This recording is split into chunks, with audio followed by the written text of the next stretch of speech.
Lyon demain, le quart d'heure lyonnais, toute l'actualité chaque matin. Parce que Lyon demain se dessine aujourd'hui, voici l'essentiel de l'actualité en ce vendredi 11 juin. Emprisonné en Turquie pour terrorisme, le chercheur Tuna Altinel rentre à Lyon aujourd'hui. La campagne des régionales, l'ancien soumis Andrea Cotarac, qui est aujourd'hui tête de liste pour le Rassemblement national, a précisé hier son programme sur le thème de la sécurité. Mobilisation ce week-end un peu partout en France pour protester contre le racisme, les idées d'extrême droite et leur banalisation dans le débat public. Une manifestation est prévue à Lyon, ce sera dimanche. La marche des fiertés lesbiennes, gays, bi, trans aura lieu quant à elle samedi à partir de midi au départ de Bellecour. L'ancienne usine des câbles de Lyon va accueillir cet été un espace culturel éphémère. Explication dans le courant de cette édition avec notre invité. Lyon demain, le quart d'heure lyonnais, toute l'actualité chaque matin. Gérald de Bouchon. Bonjour à tous et bienvenue dans ce quart d'heure lyonnais. La fin d'un long cauchemar pour Tuna Altinel, emprisonné en Turquie pour terrorisme. Ce chercheur qui enseignait à Villeurbanne va atterrir à Saint-Exupéry ce vendredi. Il sera notamment accueilli par Cédric Van Stevendel, le maire de Villeurbanne, et Cédric Villani, mathématicien et député de l'Essonne. Tuna Altinel était bloqué dans son pays d'origine depuis 2019. Lors d'un voyage sur place, il avait été interpellé et emprisonné, accusé de terrorisme par Ankara, avant finalement d'être acquitté, mais les autorités turques n'avaient pas voulu lui restituer son passeport. Tuna Altinel ne pouvait donc revenir à Lyon, où il vit et enseigne depuis de longues années. Le retour est donc prévu aujourd'hui, à 14h. Le jeune homme qui a levé la main sur Emmanuel Macron lors de sa venue à Tain-l'Hermitage mardi a été jugé hier en comparution immédiate au palais de justice de Valence. L'individu de 28 ans avait été placé en garde à vue pour violence sans incapacité sur personne dépositaire de l'autorité publique.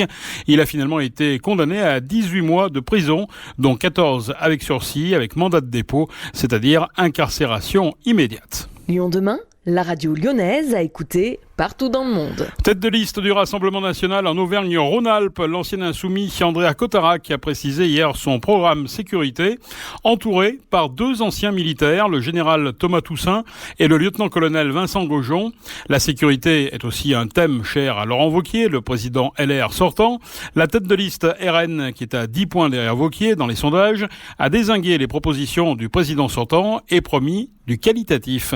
Andrea Cotarac au micro de Chloé Fuel. Lui, c'est du quantitatif. Il additionne les lignes budgétaires, il additionne le nombre de tourniquets dans les lycées ou de caméras de protection et il estime que l'insécurité sera réglée. On voit aujourd'hui que c'est la première préoccupation de nos habitants d'Auvergne-Rhône-Alpes. Ce qui prouve une chose, c'est que son mandat, ses résultats sont un échec profond. Moi, j'ai une vision non pas quantitative mais qualitative. Agir là où c'est nécessaire et éradiquer l'insécurité là où c'est nécessaire. Les trois grandes mesures sont simples. Nommer des référents sûreté dans les lycées, pour que la région propose des formations aux professeurs pour savoir réagir, pour les épauler, pour les encourager face à l'ultraviolence, le séparatisme. Ça ira jusqu'à l'envoi d'agents de sécurité dans les lycées, là où c'est nécessaire. Premier point. Deuxième point, c'est la sécurité qui passe par la culture. On ne peut pas demander à respecter les professeurs, respecter les forces de l'ordre, respecter nos gendarmes, si dans le même temps la collectivité subventionne des événements où on explique à nos jeunes, on leur pourrit le cerveau en expliquant que les forces de l'ordre sont systématiquement racistes, que les professeurs sont systématiquement islamophobes. Et enfin, un plan Marshall contre les violences faites aux femmes. J'estime que la région doit pouvoir épauler les femmes à porter plainte. On financera le conseil juridique, doit pouvoir les protéger, notamment en leur proposant des hébergements le temps de l'enquête. Et lorsque ces violences faites aux femmes s'attaquent non seulement à la femme et s'attaquent à nos valeurs de la République, à notre modèle d'assimilation comme c'était le cas au lycée de la Martinière, la région doit se porter partie civile pour que la sanction soit ferme et supprimer toute aide, notamment passe solidaire, aux personnes qui justement s'attaquent aux femmes. Le corps du conseiller municipal d'opposition Patrick Chardard a été découvert hier matin dans un local de la ville de Sathonay-Camp dont il possédait les clés. Le sexagénaire s'est vraisemblablement suicidé, mais une enquête est ouverte par les gendarmes de Fontaine-sur-Saône pour déterminer les circonstances exactes du drame. Patrick Chardard avait été président de Sathonay Festivités, le comité des fêtes de la commune. Il avait été adjoint au commerce sous la dernière mandature de Pierre Abadie et président de l'association des commerçants. Mobilisation pour protester contre le racisme, les idées d'extrême droite et leur banalisation dans le débat public. À Lyon, le rendez-vous a été fixé par les organisateurs à dimanche 15h à Charpennes. Le cortège marchera jusqu'à Flachet. La mobilisation nationale sera également suivie dans la Loire par la CGT. Dès 10h, le syndicat appelle au rassemblement devant la sous-préfecture à Roanne. Une autre mobilisation est prévue à Saint-Étienne avec un cortège qui partira du siège de Casino à Château-Creux à partir de 15h pour rejoindre la place du Peuple. Après une édition 2020 statique pour cause de Covid, la Marche des Fiertés 2021 à Lyon aura le droit à une déambulation plus classique cette année avec char, organisée pour célébrer les luttes et les droits des personnes LGBTI. Le défilé aura lieu ce samedi place Bellecour à partir de midi. La marche partira de la Presqu'île pour rejoindre le pont Morand puis la Guillotière avant de revenir place Bellecour. Lyon demain. Découverte. L'ancienne halle Nexence dans le 7e arrondissement accueille cet été un espace culturel éphémère. Un espace de quelques 7000 m² sur l'ancien terrain des Câbles de Lyon. Au programme bar associatif, food truck, mini-concert, pétanque, atelier d'art ou encore jardin partagé et même coworking. Pour en savoir plus, nous avons rencontré Orbiane Wolf, directrice du collectif Superposition. C'est un projet qu'on a conçu main dans la main avec Bouygues Immobilier, qui est le bailleur du site, et qui est porté par 3 structures bien connues des Lyonnais, qui sont Superposition, Sofa et le groupe Darwin. Et vous investissez donc un lieu qui est unique, en l'occurrence les anciennes usines des Câbles de Lyon, connues sous le nom de Nexence récemment. Qui n'a pas eu à Lyon un parent, un proche qui a travaillé aux Câbles de Lyon?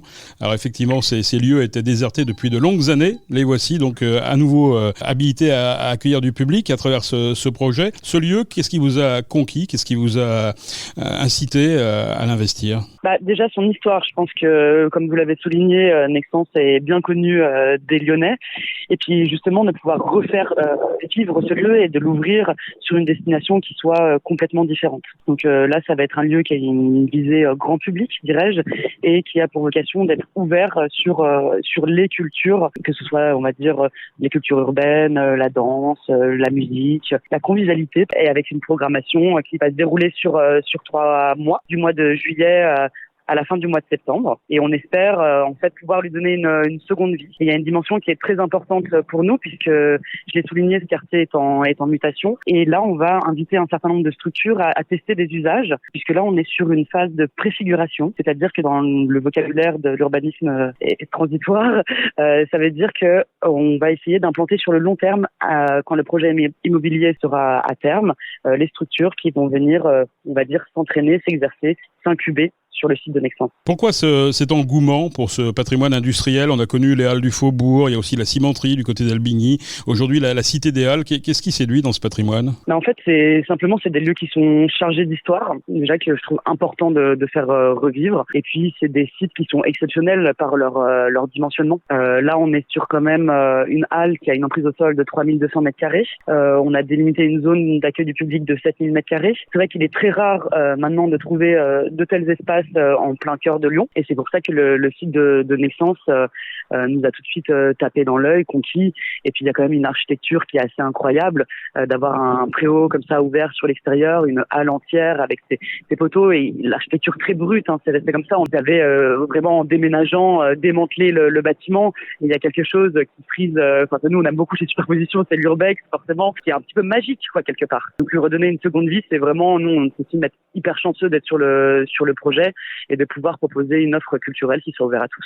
Et avec le Covid, on peut dire que ce lieu est finalement bien approprié avec de grands espaces. Et c'est vrai qu'il s'agit d'un lieu où il y aura une programmation essentiellement en plein air. Il nous permet aussi d'accueillir du public s'il fait du mauvais temps, puisque la halle est quand même un dimensionnement qui est génial pour ça. Et au niveau du Covid, c'est vrai que c'est un lieu qui va être rassurant, parce que volontairement, cette zone de 7000 m² est prévue pour accueillir 700 personnes au maximum.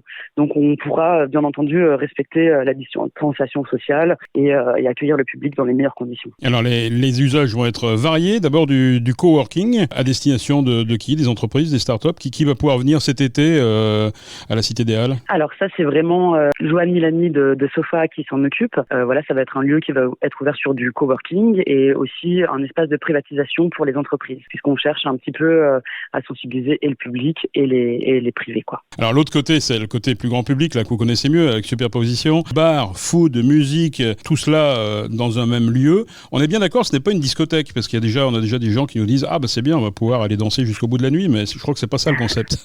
Alors c'est pas du tout ça le concept, effectivement. L'idée, de toute manière, le site va fermer à 22h. Donc l'idée, c'était plutôt de faire une programmation qui soit diurne, parce qu'on est très sensible aussi à l'environnement dans lequel on s'insère, et on va vraiment veiller à ne pas déranger le voisinage et à construire tout ça avec eux. Donc voilà, il y aura de l'animation musicale, on va dire sur des DJ sets, des lives, mais qui dépasseront jamais 22h. Et il y a une scène intérieure et extérieure qui sont prévues pour les aficionados de musique actuelle. Après non, ce n'est clairement pas une discothèque. Le but du jeu, c'est qu'on puisse accueillir un public varié, donc à la fois des familles, des jeunes, des moins jeunes, et qu'on puisse s'adresser à tout le monde en ayant quelque chose de très éclectique et chercher justement à brasser un petit peu les populations et à générer en fait de la mixité, du lien et de la rencontre, quoi. Alors une grande place à la culture. Alors la culture, on peut penser à la culture urbaine vu les lieux. On peut penser qu'il y aura des graffeurs qui vont s'installer, ils se sont déjà parfois installés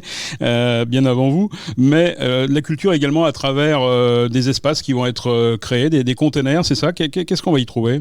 Effectivement, il y aura un certain nombre de réalisations artistiques sur le site. On va retrouver une grande fresque en façade, sur la façade est, par un artiste qui s'appelle Yakes. On va aussi venir faire un terrain de basket au sol avec l'artiste Potter. Et il y aura aussi programmer une grosse jam session pour le week-end d'ouverture. Et ensuite, au niveau des conteneurs, du coup, il y a quand même une notion d'ouverture sur les autres structures culturelles, dirais-je, avec une grosse identité sur l'économie circulaire. Donc, on va retrouver en fait un village de 6 conteneurs qui vont être disponibles à la location à partir de 1 semaine à 3 mois. Et on va retrouver notamment une friperie site du vintage qui va ouvrir là-bas. On va retrouver aussi le collectif Sans Façon qui va animer aussi 3 conteneurs. Et les 2 autres conteneurs restants seront mis à disposition pour d'autres activités avec un rôle d'incubation toujours dans l'économie sociale et solidaire et si possible circulaire et participative. Ces conteneurs servent de stock et après donnent lieu à une zone de marchande, on va dire, où chacun pourra venir un petit peu tester ses produits, parler de leur démarche et rencontrer justement le public sur la Cité des Halles. Plus surprenant, Orbiane, des jardins partagés avec Ma Ville Verte qu'on connaît bien ici à Lyon-Demain. Qu'est-ce qu'on va pouvoir planter, récolter durant ces 3 mois? C'est vrai qu'on va faire de l'agriculture hors sol, il faut le signaler parce qu'on est quand même sur un site industriel, donc on fait très attention à ces problématiques-là. Et Ma Ville Verte va s'installer là très prochainement et commencer à cultiver et également programmer un certain nombre d'ateliers grand public pour justement d'initiation au jardinage, etc. Alors après, sur ce qu'ils ont prévu de planter exactement, ça je n'ai pas le détail, mais je suis sûr qu'ils sauront nous surprendre comme d'habitude. Et ils nous surprennent déjà à 2 pas de la Cité des Halles puisqu'ils ont leur siège tout près d'ici à Gerland. Dernière question. L'idée, c'est bien de créer du lien dans ce quartier, de tester un peu ce quartier avant l'arrivée de cette grande école OM Lyon qui est en cours de construction. Voilà, tout à fait. L'idée, c'est vraiment d'incuber un certain nombre de projets culturels qui vont chercher à se pérenniser sur ce quartier-là. Je pense que c'est un quartier qui est très favorable à l'accueil d'une nouvelle offre culturelle. Il y a de la place et on va travailler en bonne intelligence, évidemment, avec tous les acteurs qui sont déjà implantés dans le secteur.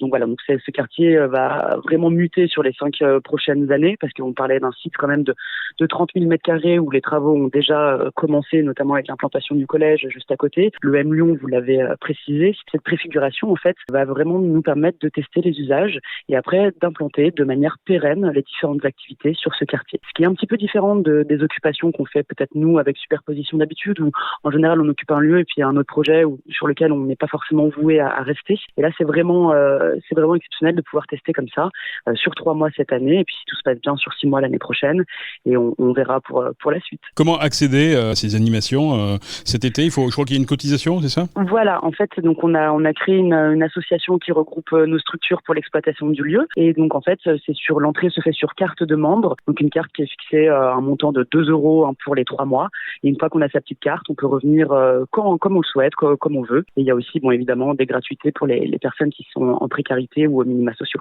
Merci Orbiane Wolf du collectif Superposition pour nous avoir parlé de cette Cité des Halles ouverte à partir du 2 juillet, 1er juillet? Du 2 juillet. 2 juillet précisément. Merci Orbiane.